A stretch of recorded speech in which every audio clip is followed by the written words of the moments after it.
আজকে সকালটা শুরু হয়েছে এই কুলেখাড়া পাতার রস দিয়ে। তারপর তোমাদের আজকে দেখাবো জাম খাওয়ার একটা দারুণ টেকনিক। জামের মধ্যে নুন চিনি দিয়ে ভালো করে টিফিন বক্সে আটকে জামটাকে জাস্ট নাড়িয়ে নেবে, তারপর জামটাকে খাবে। ও মাই গড, সো জুসি জুসি, খুব ভালো লাগে খেতে। এটা কিন্তু আমার দাদুর টেকনিক, আমার দাদু খেতে এভাবে দেখ। তারপর লাঞ্চ শেষ করে বিকেলে একটু ছাদে গেছিলাম হাঁটতে। তো হাঁটতে গিয়ে এনার সাথে দেখা হলো। কত মিষ্টি না।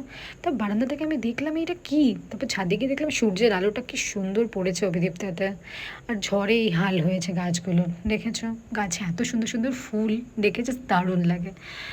বিকেলবেলায় নতুন জামাটা পরে আমায় কেমন লাগছে বলো তো? দারুণ না?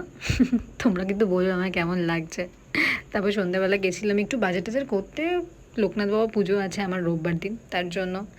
তারপরে ঝেঁকে সেই বাজার করে টোরে বাড়ি ফিরে খেয়ে দিয়ে এই ভয়েস ওভার দিচ্ছি, এবার শুয়ে পড়বো।